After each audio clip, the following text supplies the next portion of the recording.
Peter Gomez is leading his last class before Thanksgiving at Oakton Community College. All right, so that's where I'll stop. I'll keep that up for a little while and have a wonderful Thanksgiving. He's 22, tall, thin, has a wave of immaculately groomed black hair, and he could not be happier to get into his car after his physical geography class. He's a business management major. He's only taking geography because it's required. This is my, when I fail the test, I play this song because it motivates me. Dropped out of school and now they're done with. Turn my birthday into a lifestyle. But Peter's not as nonchalant about class as he appears to be.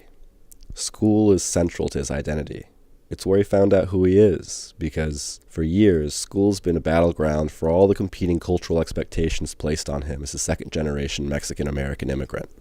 There are the expectations he felt from his parents that he would quit school early to start a family. Their mentality is still like in Mexico, so they wanted me to have like a wife and kids at the age 20 or 21. I'm like, I can't even get to bars. From white folks who he felt were waiting for him to fail and prove that Mexicans just weren't good enough. I had to prove them wrong that we are, and we're just like regular people like everyone else in this country.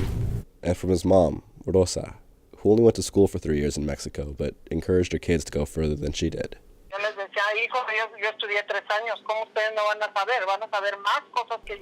But Peter was the only one of her 5 sons who really listened. He's different from his brothers in a lot of ways. Growing up, Peter's family would sometimes call him El Güerito, or refer to him as the more Americanized son. While his brothers listened to La Banda and narco corridos, Peter wanted to hear Drake and Kanye. Peter and his brothers spoke differently. They would talk like cholos. They dressed differently. I never sagged or anything, because like, that's pretty stupid. And they took very different approaches to school.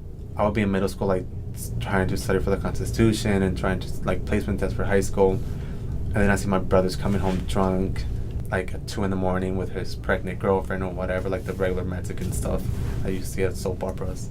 And I was like, wow, that's embarrassing. Like embarrassing for like your community, for your family? It's embarrassing for them especially, because at the end of the day they embarrass themselves. But it's embarrassing for like, they're like, what are you putting Mexicans even downgrade, you know, like they talk shit about us, you're making it even worse. Peter resolved to be different and prove his difference in the classroom. He was the first of his siblings to make it through 4 years at Evanston Township High School without being expelled or sliding into remedial classes. And this while working 40-hour weeks at Burger King after school. But then, at the end of Peter's senior year, his family lost their house. I woke up and my mom and my dad were like yelling and everything, and I had to go to work, and I was like, what's going on? And then like, it was like all of a sudden like you had 24 hours to pack your things and go. With 2 months left in his senior year, Peter was suddenly homeless. But he still had to finish high school, Go to prom, take his final exams, graduation rehearsals, and work too.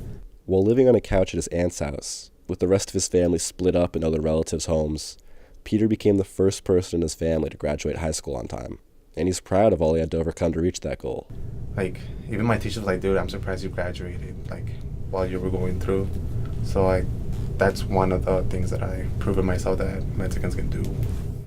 As Rosa Gomez watched her son collect his diploma at Ryan Field that year, she remembered a promise Peter made to her when he was young.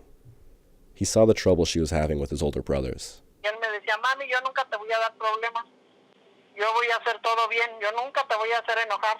Y con Pedro nunca me llamaban, nunca me dieron una queja de nada. Entonces, sí me he sentido muy orgullosa de mi hijo. Peter's now working at Bloomingdale's and Old Orchard Mall, paying his way through school, and trying to figure out how to open his own retail store one day. But in the meantime, he's figured out who he is. I feel like I'm awesome because I'm Mexican and American. Like, I'm bilingual and I'm different.